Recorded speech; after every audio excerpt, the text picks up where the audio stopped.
வாரபலம் பலம் வரும் உலகம்.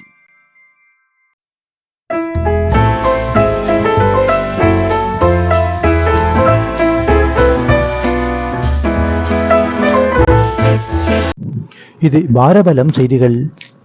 காட்டு யானைக்கு பயந்து ஆற்றில் குதித்த விறகுவெட்டியான தந்தை பலி, மகன் நீந்தி உயிர் தப்பினார். இனி விரிவான செய்திகள். மட்டக்களப்பு மாவட்டத்தின் மயிலவட்டுவான் காட்டு பகுதி ஒன்றில் விறகு வெட்டச் சென்ற தந்தையும் அவருடைய 14 வயது மகனும் காட்டு யானையை கண்டு உயிரை காப்பாற்ற தப்பியோடி ஆற்றில் குதித்துள்ளனர். இந்நிலையில் தந்தை நீரில் இழுத்துச் சென்று காணாமல் போன நிலையில் சடலமாக மீட்கப்பட்டுள்ளார். மகன் நீந்தி கரை சேர்ந்துள்ளார். இந்த சம்பவம் மட்டக்களப்பு கரடையனாறு போலீஸ் பிரிவில் உள்ள மயிலவட்டுவான் வீரக்கட்டு ஆற்றில் நேற்று மாலை இடம்பெற்றுள்ளதாக போலீசார் தெரிவிக்கின்றனர்.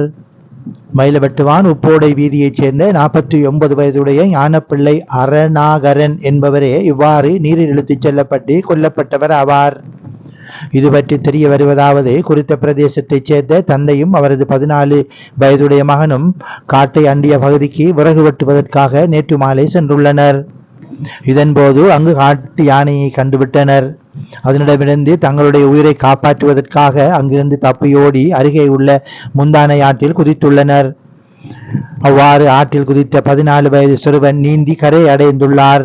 எனினும் தந்தையை உறவினர்கள் போலீசார் கடற்படையின் உதவியுடன் அந்த ஆற்று பகுதியில் தேடுதல் நடத்தி சடலமாக மீட்டுள்ளனர். கரடையனாறு போலீசார் மேலதிக விசாரணைகளை மேற்கொண்டுள்ளனர். இதேவேளை நீரில் மூழ்கி உயிரிழந்த 1.5 வயது குழந்தையின் மரண வீட்டுக்கு சென்று கிணற்றில் குளித்துக் கொண்டிருந்த குடும்பஸ்தர் கிணற்றில் தவறி விழுந்து உயிரிழந்த சம்பவமும் வெள்ளாவளி பிரதேசத்தில் இடம்பெற்றுள்ளது. மட்டக்களப்பு வெள்ளாவளி போலீஸ் பிரிவில் உள்ள தும்பங்கேணி பிரதேசத்தில் உள்ள வீடு ஒன்றின் கிணற்றில் குளிக்கும் போது தவறி விழுந்து கிணற்றுக்குள் விழுந்ததனால் குடும்பஸ்தர் ஒருவர் உயிரிழந்த சம்பவம் நேற்று மாலை இடம்பெற்றுள்ளதாக போலீசார் தெரிவித்தனர். வெள்ளாவளி தும்பங்கேணி கிராமத்தைச் சேர்ந்த 50 வயதுடைய 5 பிள்ளைகளின் தந்தையான தங்கராசா பரமானந்தம் என்பவரே இவ்வாறு உயிரிழந்துள்ளார். குறித்த சம்பவ தினமான நேற்றைய தினம் நீர்நிலையில் விழுந்து உயிரிழந்த 1.5 வயது குழந்தையின் மரண வீட்டுக்கு சென்று வீடு திரும்பிய நிலையில் கிணற்றில் குளித்துக் கொண்டிருந்த போதே கிணற்றுக்குள் தவறி விழுந்ததை அடுத்து அவரை உறவினர்கள் அப்பகுதி மக்களின் உதவியுடன் மீட்டெடுத்து பலுகாமம் பிரதேச வைத்தியசாலைக்கு கொண்டு செல்லப்பட்ட போதிலும் அவர் ஏற்கனவே உயிரிழந்துள்ளதாக வைத்தியசாலையில் தெரிவிக்கப்பட்டுள்ளது.